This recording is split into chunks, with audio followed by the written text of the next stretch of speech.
give us a small presentation on Gandhara civilization, because many things are linked to Gandhara in the region. So Dean Saab Kazi Nahi, he is Dean Social Science, Arts and Humanities, a senior professor. Dean mean a senior professor, a wonderful person, a good administrator, because we have been with him for the last 3-4 months, and so far we are learning a lot in archaeology. So today his topic is Gandhara civilization, focusing on geography and history. Sir. Thank you very much. Bismillah Rahman Rahim. And I really welcome all of you to this seminar room for this particular lecture, which has been assigned to me to deliver today. The Friday seminar of AreaStudyCentre, Central Asia, Russia and China is so popular, and this has been started here since long. It has a long history. So with the beginning of a new session, this task has been assigned to me to have a talk on the Gandhara. Now this is a very lengthy topic, but I'm restricted, as has been told by me, that you will be confined, and this talk will be some sort of to bring awareness among the students, particularly here the students are MPhil and PhD scholars. Some of my colleagues who are also here. So this will be an introductory form of lecture, and I will be focusing to tell you that what is Gandhara, what is the nomenclature of Gandhara, first of all. Now the word Gandhara, now it is the combination of two Sanskrit words. One is Gandh, if we will spell it, so G-A-N-D-H-A. This last A is silent. Instead of pronouncing it as Gandha, we will pronounce it as Gandh, because in Sanskrit there are two types of A. One is short, the other one is long. So here is a short A. So we are not pronouncing the short A in Sanskrit. So Gandh. Now what is the meaning of this Gandh? Gandh in Sanskrit means fragrance, good smell. Now why it is called fragrance or an area of good smell? Because the area which has been mentioned in different significant accounts, assigning this area to the region where valleys are located. And when we are saying that different valleys are located, so generally from valley we means that an area where the forest resources are available in greater number. Apart from the different type of forest, so a picture is coming before us that these different valleys may be lush and green. So when we are talking about the lush and green valleys, so there might be flowery beds as well, flowery meadows as well, such as Swat, Dir, Chitral, and so many other lands. These are having or blessed with enormous flowery meadows. And when we are talking about the lush and green valleys having or yielding the flowery beds, naturally the area might be a very fresh and very smiley area, very having good smell. So this obviously means that Gandhara was abundantly comprising of the lush and green and flowery meadows, and thereafter the name it owes from such lovely picturesque background. Whereas this last word hara means area, region. So the area or region of good smell, Gandhara. Now I can quote another such area which will simplify its meaning or nomenclature. Likewise, we know the name Malakand division. And Malakand is an area we are crossing, entering into different lovely and picturesque valleys like Chatral, like Dir, like Swat, and likewise. So now this Malakand is also a Sanskrit word, combination of two Sanskrit words. One is mala, a necklace. Mala means necklace. And this Kand is the corrupted form of Kand. In Pashto we are pronouncing Kanda, a canyon, a gorge. Generally, water is flowing downwards, and from where there are springs up above in the mountains, flowing downwards, joining the ravine down below, and such a gorge or canyon is called, in Pashto we are using it, Kanda, and there are so many Kandas. Now in Sanskrit, this Kanda means canyon or a gorge or a passage between the two mountains. So there are clusters of this gorges within Malakand area. So the necklace of gorges, thereafter it owes them as Malakand, and from Malakand it became as Malakand. So obviously we can say that Gandhara may be also termed as Kandhara, the area of valleys, the area of gorges, and these gorges are the numerous gorges portraying lush and green valleys, and the valleys are known for good smell. So this is the meaning of this word Gandhara. Now coming towards that, for the first time, who mentioned this particular term Gandhara? We will go back to the Rig Veda. In Rig Veda, it has been mentioned as Gandhara. So this is the first ever reference which we have, that in one of the Rig Veda account, this word has been mentioned for a certain people and for a certain area. Besides, there are so many other Vedic literature which are also talking about this Gandhara as well. Some of the Puranic traditions and some of the other traditions are also recording this specific word. Apart from this, when the Achaemenian dynasty, in Quran the Achaemenians are mentioned as Achaemenshi.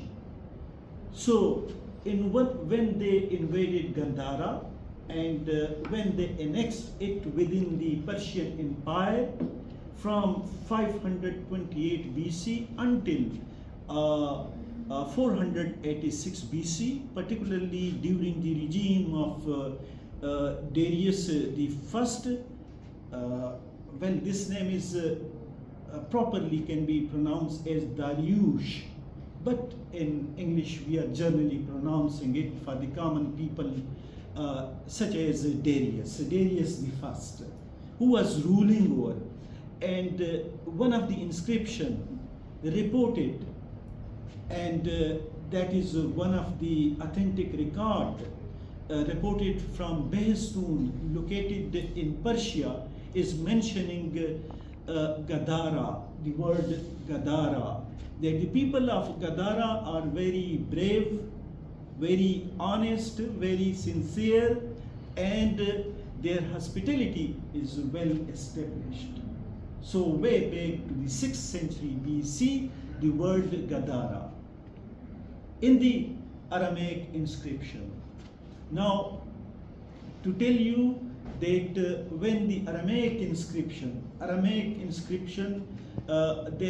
Persian have taken it from Armenia, one of the Central Asian or one of the country freed from the former USSR. Now, this Aramaic inscription with the combination of cuneiform gave birth to another script, and that was introduced in Persia. And some of the Hebrews sources are saying that this Aramaic was one of their script as well. And when it came here, when the Persian came here, when they dominated, so they introduced Aramaic over here. So one of the local dialect that might be Prakrit or any other script, when that was amalgamated with the Prakrit, so a new script was formed here known as Kharoshti. Now this Khar means donkey, Oshti means lips. So the language or script being spoken on the lip of donkey, because it was very difficult. So this is why this name was probably given to it. So the Aramaic has great impact over our society, Kharoshti. In modern day Pashto, we have a lot of impact from Sanskrit. Now to tell you, by the same time, in India, Brahmi was originated. These two scripts were introduced during the time of Mauryans. Mauryan rule started by 305 BC, and one of their dominating king was Ashoka, who established his government from 272 BC until 232 BC.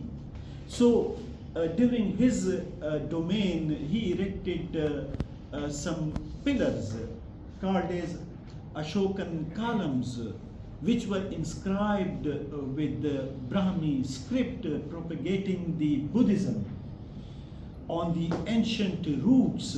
Whereas here in Gandhara, which was annexed by him, here he inscribed with Kharoshti at Shahbazgadi and another at Mansehra. These are defining the rules, regulations set for the Buddhist religion. So these two are script, whereas the language is Sanskrit. So there is difference between a language and a script. Script is that in which we are writing, whereas language is that which we are speaking. So there is a difference. Okay? So coming to tell you some of the significant words which still we are using in Pashto, like we are saying as kota. It is a Kharoshti word taken from the Sanskrit language as kuti. Likewise, there are so many such things like we are using sir. Now, generally we are using the word sir for head, Sir never mean head, because for sir there is another Sanskrit word which is taken from siras or shiras.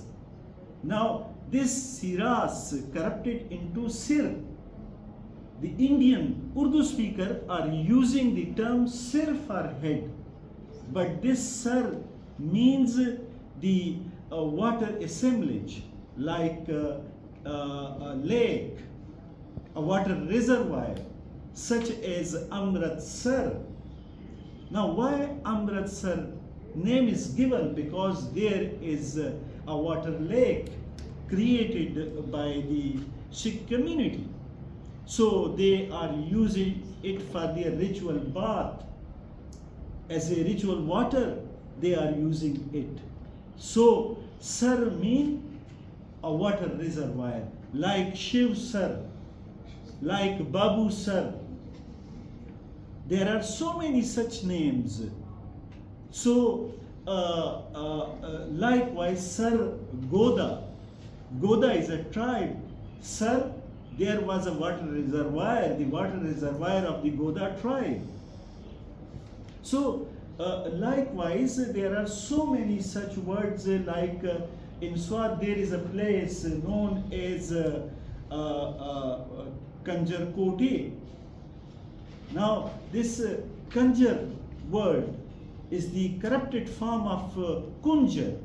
Kunjar mean elephant, whereas Kote is taken from coat, another Sanskrit word coat. Coat mean a castle, a fort. So Kunjar coat mean a formidable fort. Now likewise Amar Mardan. People are saying that there was a person, Ali Mardan Khan, and from it the name Mardan derived. But it is Amar Dan.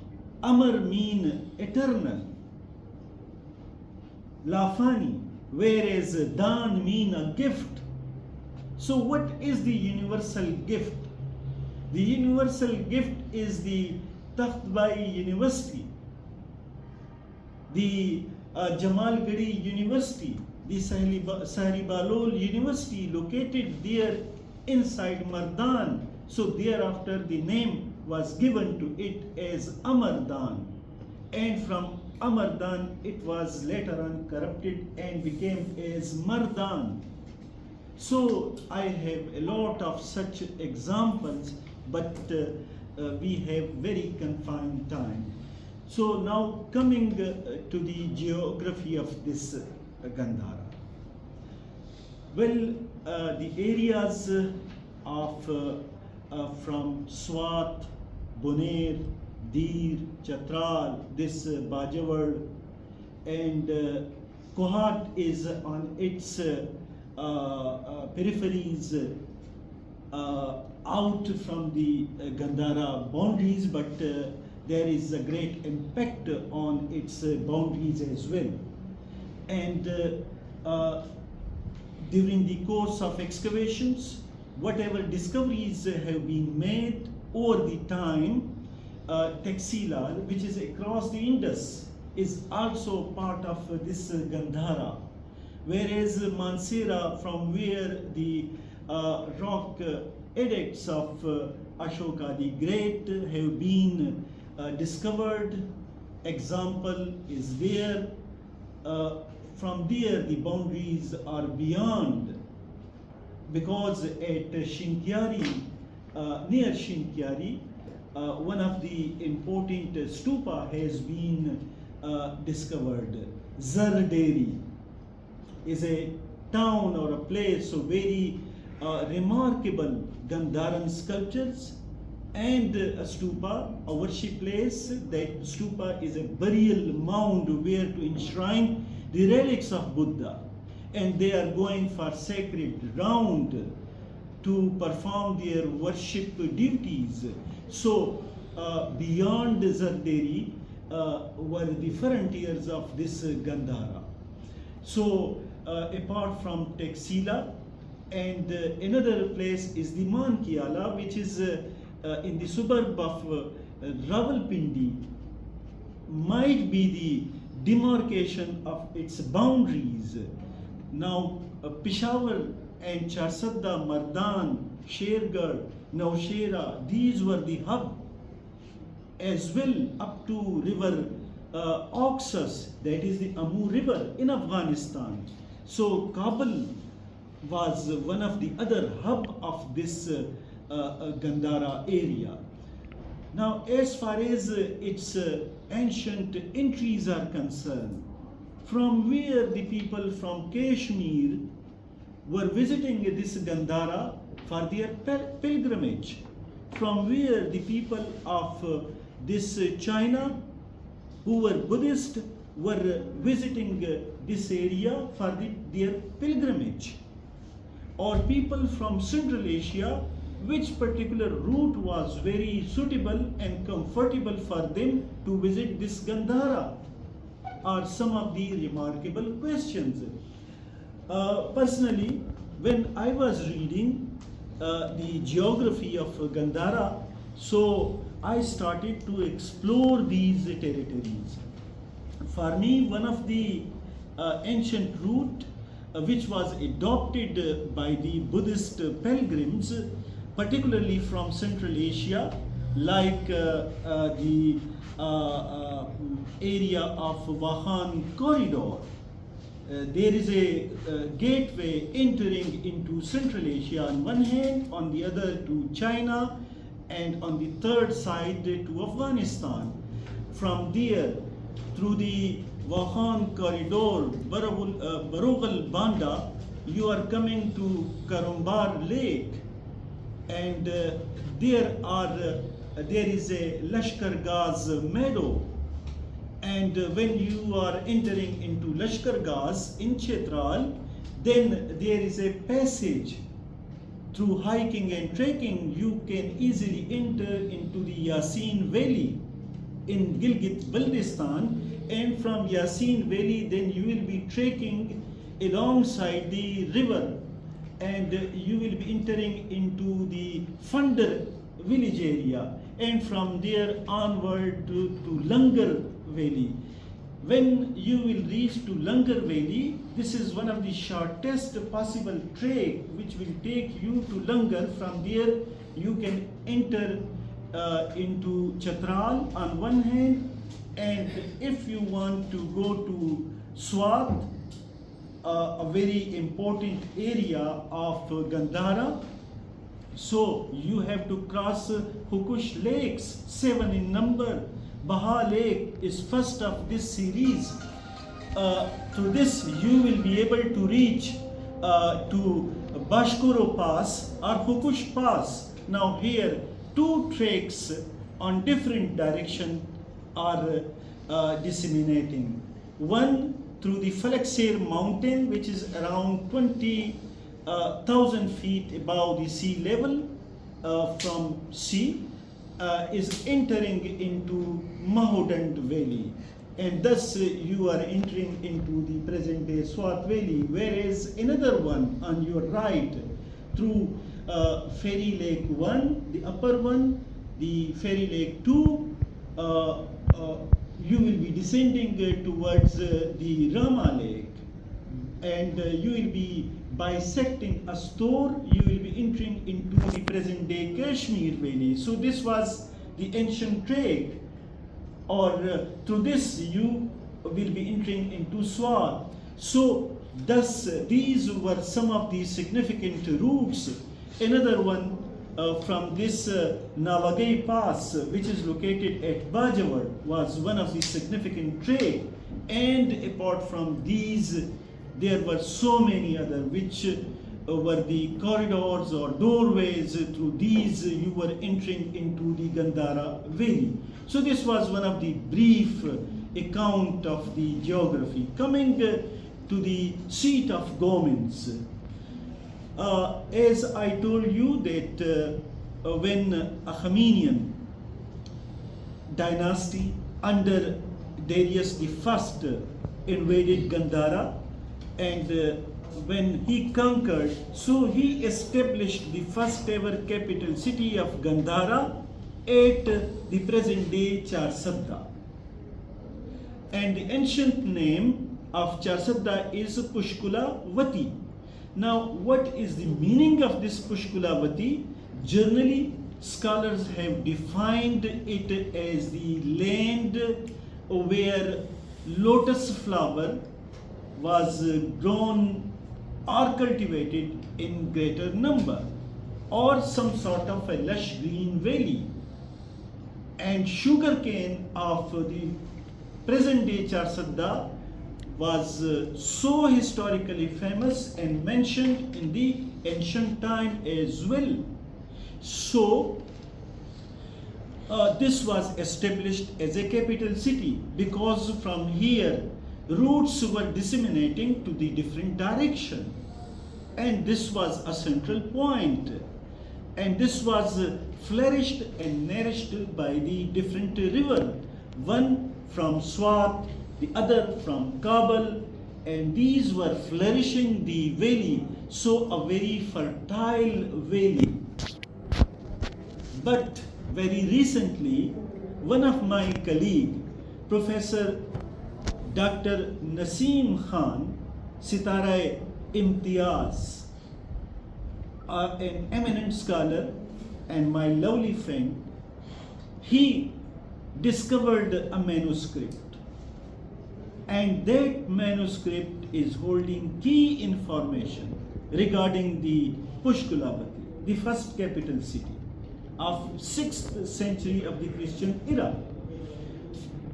What are such information? In that manuscript,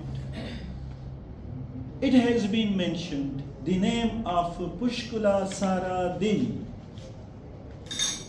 a goddess of fertility, known in the inscription mentioned as by Dr. Naseem Khan and identified by him as Pushkula Sari inscription, Pushkula Sari inscription, or Pushkula Devi inscription.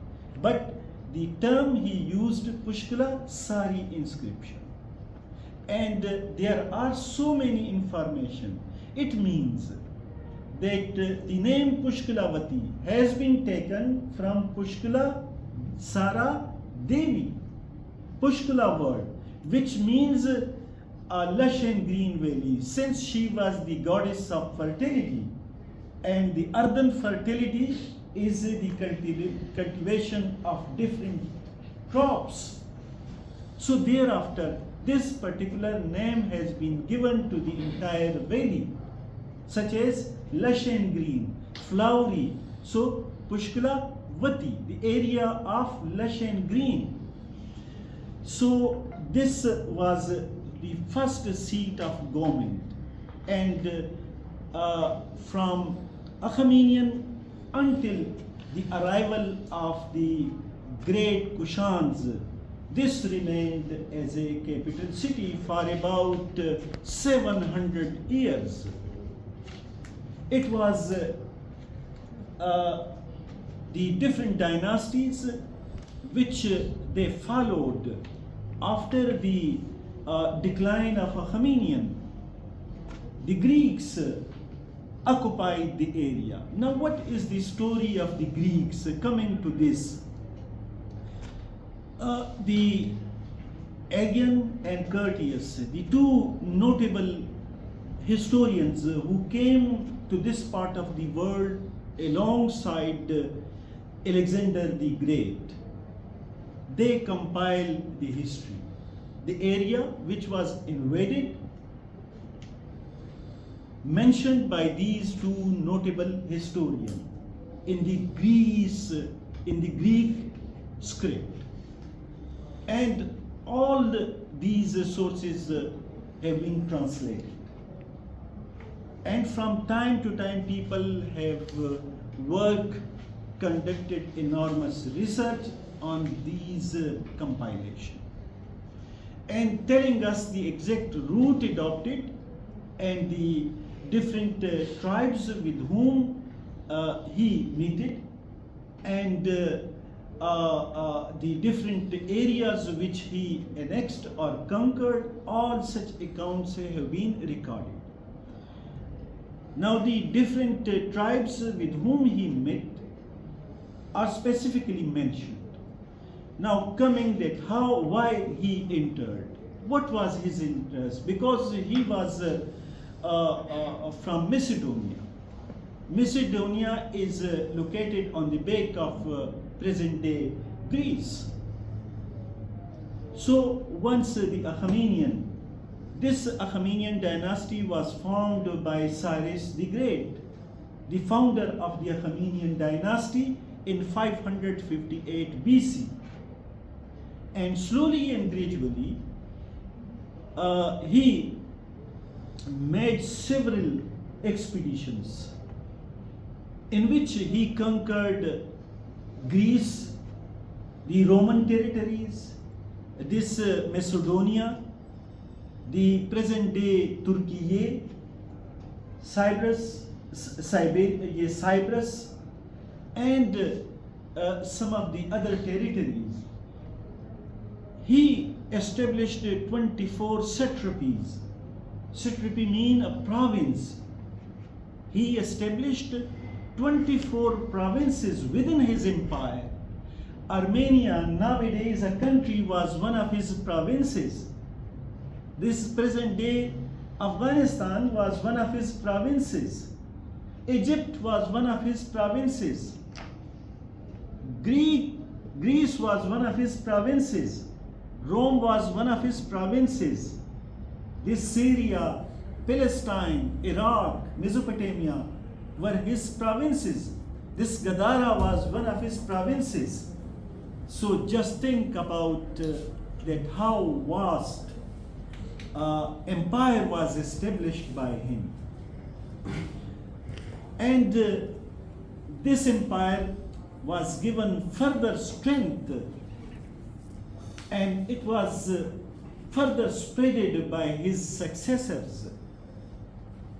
And the Greece, Macedonia, Rome, and other areas were dominated. They got marriages with the Greece women, Roman women, different mercenaries, the different massacres who escaped from their homelands, entered the court of this Darius I, and later on. So they started living here. And it was around 337 BC when Philip, the father of Alexander the Great, died. So they were having a small town inside Macedonia. But everybody was dreaming to recapture the lost places which were occupied forcefully by the Achaemenians. So Alexander was having his mind to recapture the lost lands, and he was inclined to the army strategies. He was a great fighter. And do you know that when it is kneaded in your blood, in your body, so of course, as a revenge, he started his expeditions. By that phase of time, the Achaemenians became weaker. There were taxation issues, and they were increasing the taxes. The poor people, they were unable to tolerate, to earn their livelihood, to sustain their lives. So the irrigation department, the revenue department, and other administration, bureaucracy slowly and gradually became weak. And the Greek influence started. as different people were also here. They were employed in the army. So these were some of the tools of Alexander the Great, who were informing him as well. So when he invaded, all of a sudden, these people started to accompany him as a source of revolution which occurred. And slowly and gradually, one by one, very easily, he captured. And when he conquered the present-day Persia, then from there he moved towards the Central Asia. Central Asia is a gateway to the subcontinent, and because we are having trade and commerce, in the ancient time, many pasture lands were located here. The gypsies, they were moving around. Seasonal movements because of their herds. They were from Central Asia into Gandhara or subcontinent, and from here into Central Asia. And they were marching in between the canyons. Likewise, the invaders, they also adopted the same trade, which were very easy for them. They were tracing the Achaemenian administrators, and wherever their satrapies were located, they invaded and they conquered. So when they came to Afghanistan, so it was not an easy task to topple down the Afghan territories. Now, fortunately, we have a great defensive wall, that is the mountain of Suleiman, one of the offshoot of this Hindu Kush mountain, called as the Suleiman mountain. We have the western part, but the present-day Afghanistan has the eastern part. The people on the eastern and western part were from a tribe who were well equipped with different weapons, and they were very Brazilian, bold, brave. So they halted between the way of Alexander the Great. For several months, this was not an easy task, but finally he got control of them and entered to the present-day Pakistan through the Navagai Pass, which is located in the Bajawad area of Pakistan. Now, when he entered and when he came to the suburb of the present-day Charsadda or the ancient Pushkulavati, in around the Momand area, very close enough to the Deer Valley as well, he divided his army into two branches. One he commanded by himself, and the other command of his troops was given to Seleucus Nicator, one of his generals, and he was commanded to enter into the present-day Charsadda to subjugate the people of Pushkulavati and onward to got control over the present-day Peshawar, Nowshera, and after conquering Swat and beyond, then Alexander will join the group of Seleucus Nicator at the present-day Shahbazgadi. So they decided for it, and Alexander the Great finally crossed the river Panchkora. From there, he started his journey towards Swat, the people of Assa Kina. Now, some of the scholars, very incorrectly, I'm sorry to use this word, they mentioned that they have been to Chatral. he never has been to Chhatral.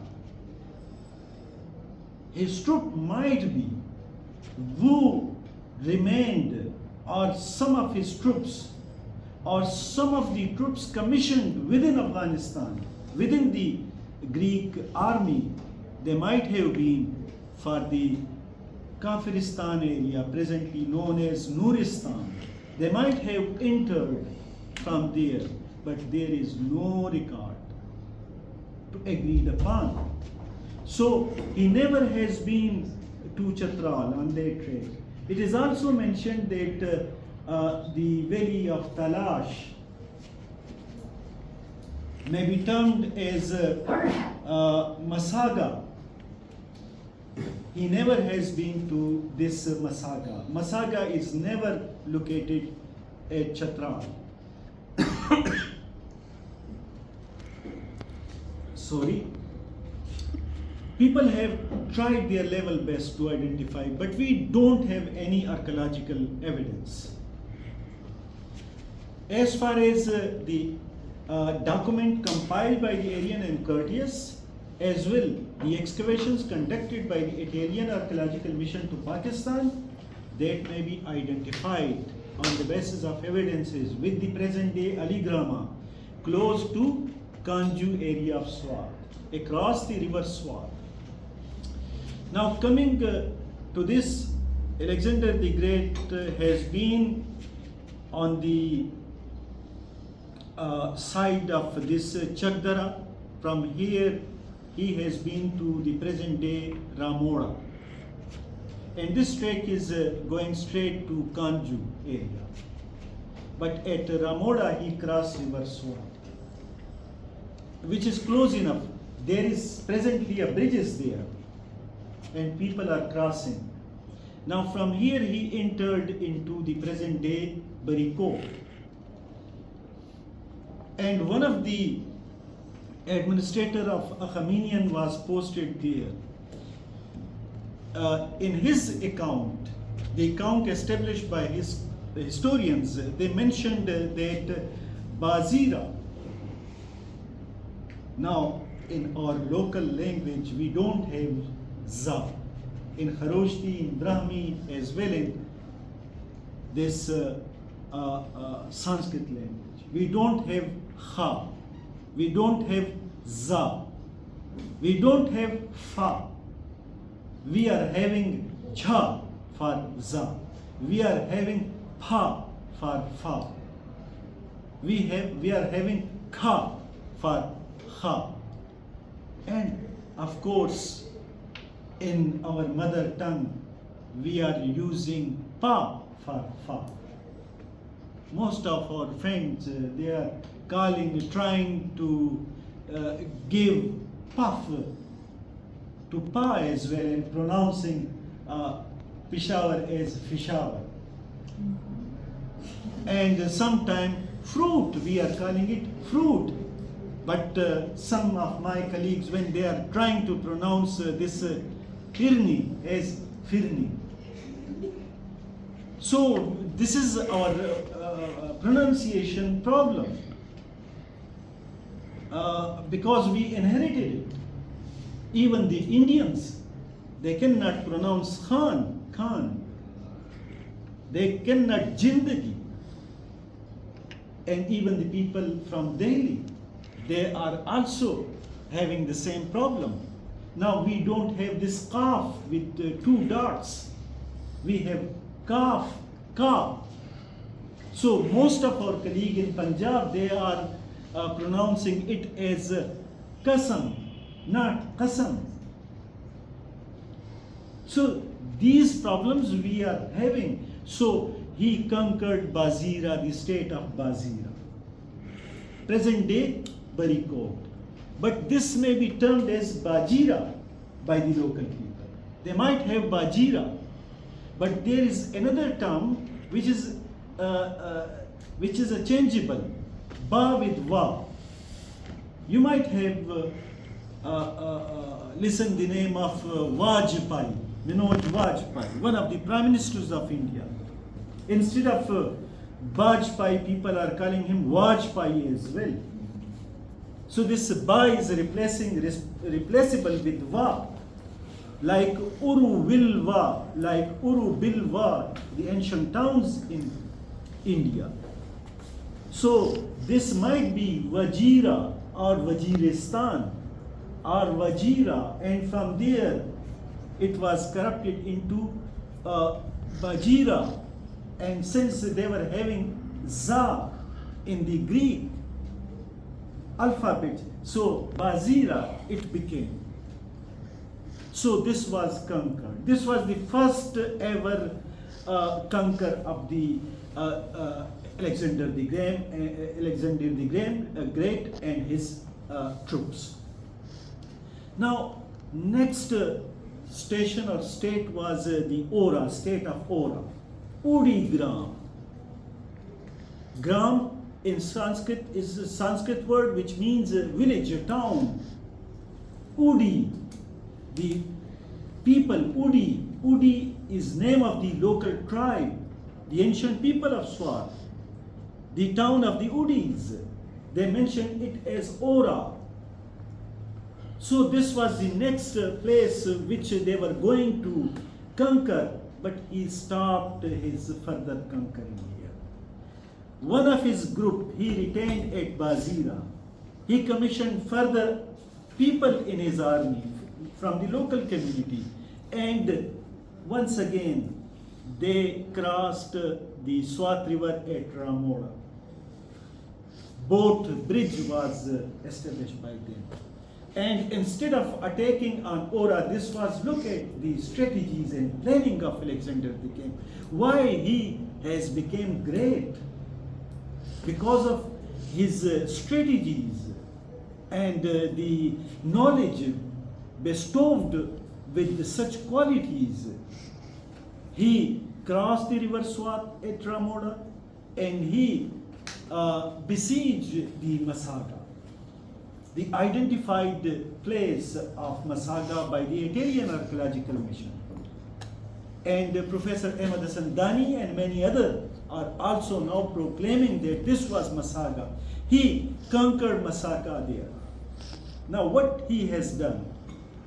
He crossed the river Swat, one of his group, which was assigned the task, and they crossed river Swat over there. They, via the present day Mingavara, they came to Odegram. They came to Odegram from that direction, from one arm, and from the other they have been to Bazira, and they subjugated Odegram. This was a strategy. This was a very lovely strategy which they made. Accordingly, they conquered Ora state. The people fled towards the mountain of Ilam. Now there was no other way to refuge. So they fled towards the Ilam mountain. They escaped there, but they were chased by the Alexander army. And they were defeated. Then they started descending the Ilam mountain, and they have been to a place which has been mentioned as Embulima.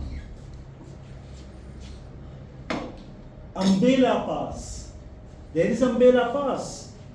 That is a pass between the Sababi and Bonaire territories. So this pass was used, and they then besieged the Sawabi, Mardan, and they came to Shahbazgara, where the Seleucus Nicotor group was waiting for them. They have been to Hund, the Uddabandepur, and here they crossed the mighty Indus. And across the mighty Indus, a site has been explored by the Department of Archaeology, the University of Peshawar, by Professor Dr. Gulaim Khan, Professor Dr. Zakirullah Jan, Professor Dr. Ibrahim Shah. Well, I was not invited. That is another story. हम जुर्माना लगाएंगे. हमारे जुर्माने का सद्दाम को पता है क्या तरीका है. वो कहते हैं कि जी मैं स्वाद गया हुआ था. वो अब दलाइल पेश करेंगे जज के सामने, तो जुर्माना हम लगाएंगे. Anyhow, very significant evidences have been reported of the Alexander the Great time, indicating that that was a place which they started inhabiting there. From there, now I'm trying to sum up it very quickly, as soon as possible. From here, they have been to Takshashila, the city of the stone, the present day Taxila. And here, one of the king or local ruler of the Achaemenian, Ambi, was residing. Raja Ambi received him very warmly. He surrendered. And he was gifted with the serpents. This was one of the tradition of that time. And he was given 5,000 troops for fighting against Raja Porus, the king of Jhelum and beyond. And from there, he has been to Jhelum. Now, when he has reached to Jhelum, Porus was a very mighty ruler. He was accompanied by the Indian army from different states. But when he saw the strength of Raja Porus, he was having more than 500 infurious elephants as the front line or as a front defense. When he saw the chariot cavalry, so what he has done, he spreaded his very limited army. And the first line, between two soldiers there was a distance. The back line was having distance. So he spread it. When they saw from the distance, so they were watching enormous number of heads. They assumed that they have a great strength. Another strategy which Alexander adopted, he placed drum beaters, two at different places at the center, one on the right flank, fourth on the left flank. And Alexander ordered that when I will give you command to start beating these drums, so you will start beating them with your full force. Now when the infurious elephant came closer, he ordered, he signaled, and they started beating the drums with such a huge noise. The elephant afraid, they were scared, they stopped, they turned back, and they crushed their own army. And there is a word, quote, Porus के हाथी, क्योंकि वो इतने डर गए आवाज धमाकों से, वो अपनी कैवलरी के ऊपर, अपनी इन्फेंट्री के ऊपर they rushed and they crushed their own army. And Alexander told his army that when I will give you another signal, so you will reel upon their army. And thus Alexander captured Raja Porus.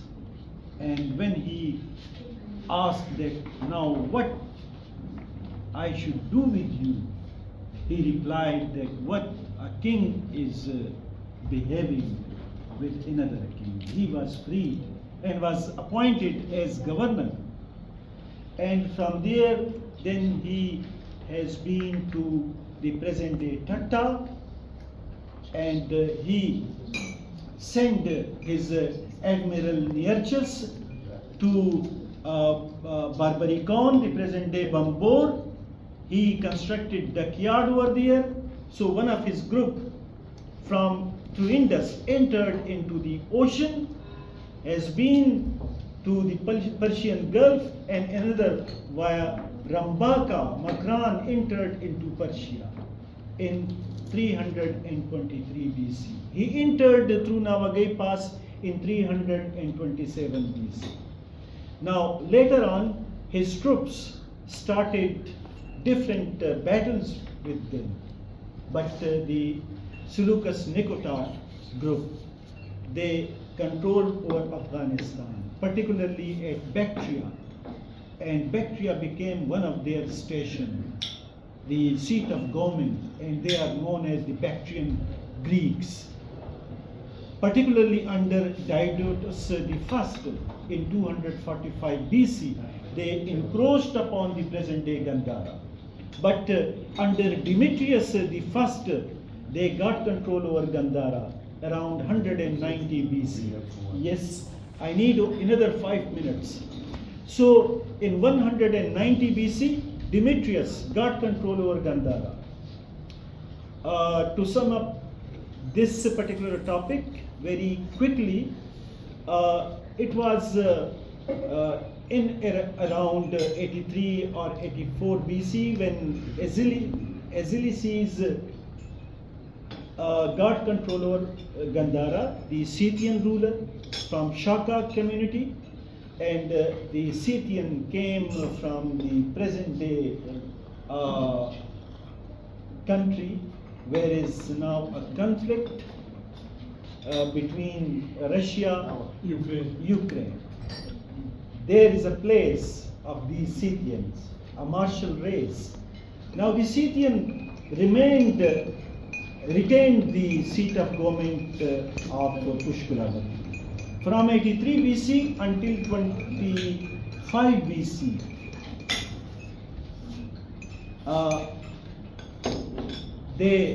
One of their ruler, as is one, from 54 BC until 25 BC, as is two, from 25 BC until 25 or 24 AD, they ruled. And further, the Parthian or the Pallavas came from Persia. Once again the Persian, after the decline of Achaemenian, Parthian now came. Parthian ruler Gondophares, he controlled the Gandhara valley, and he was this was part of the Persian Empire during the Parthian period.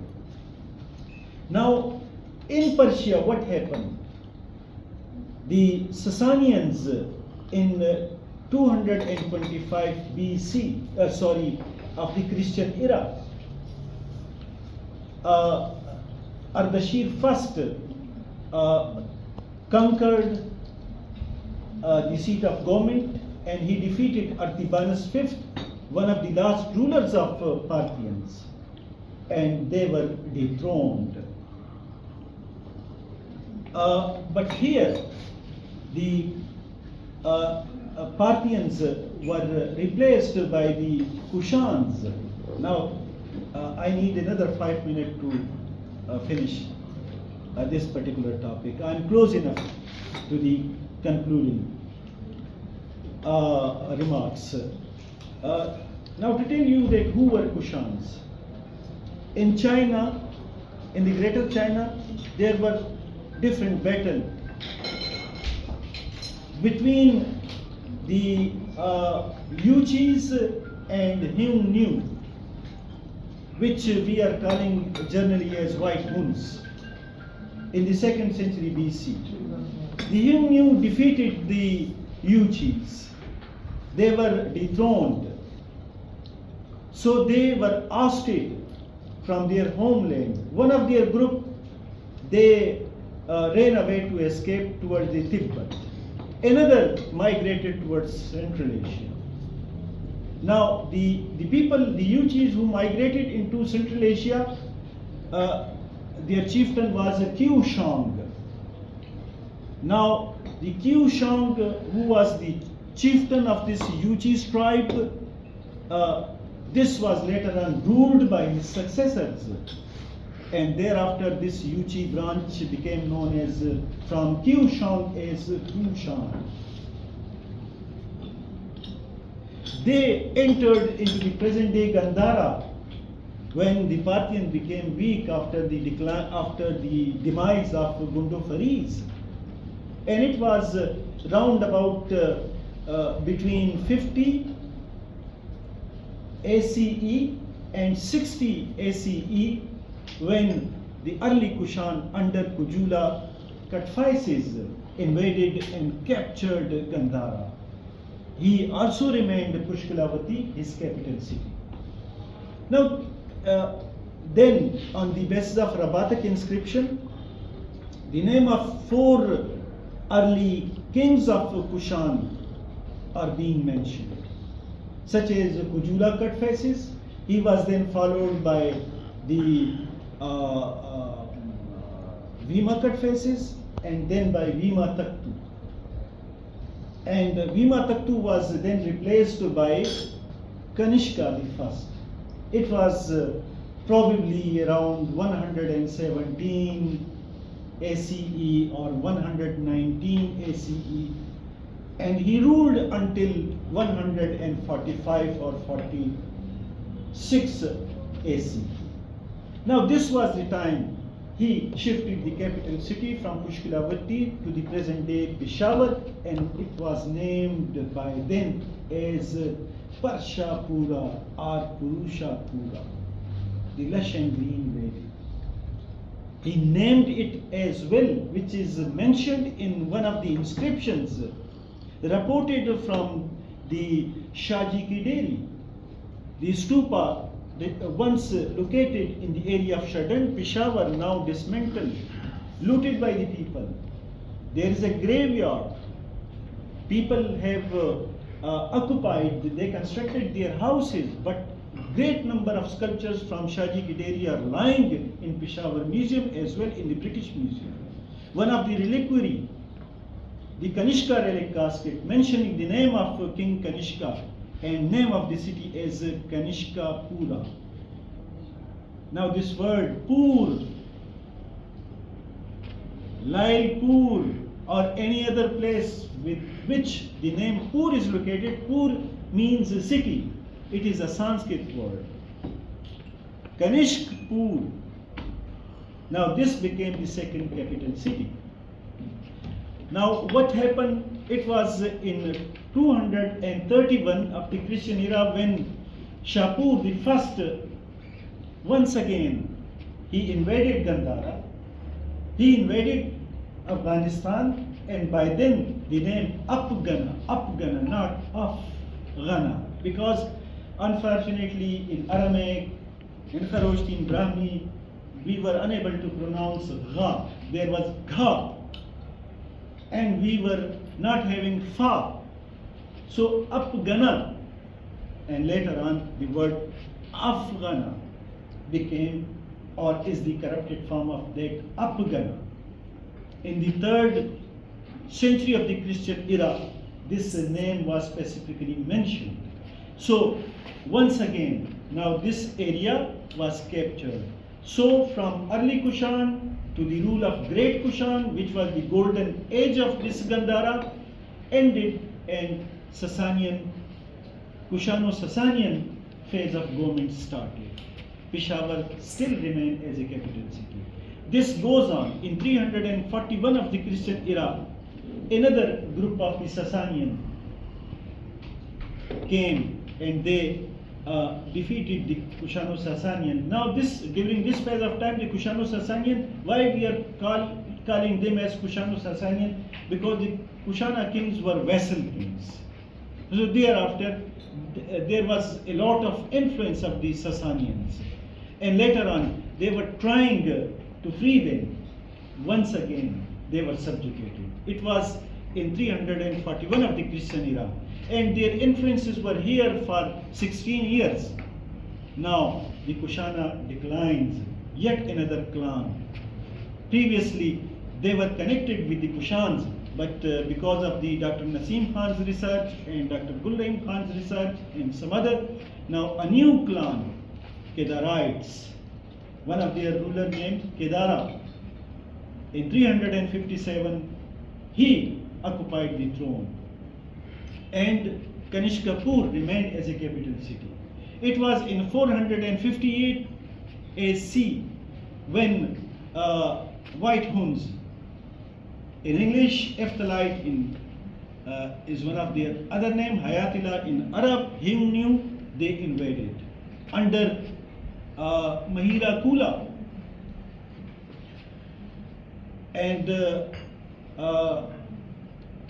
this Mahira Kula devastated it in 458 of the Christian era. And many other things were involved, such as the foreign impact and the taxation problems, the bureaucracy, blah, blah, blah, as we are facing it today. That's a question. Okay, so I reduced this topic just for the sake of your information. The house is open for question, please. So I just have one comment and one proposal recommendation. Number one, my comment is I have seen the coin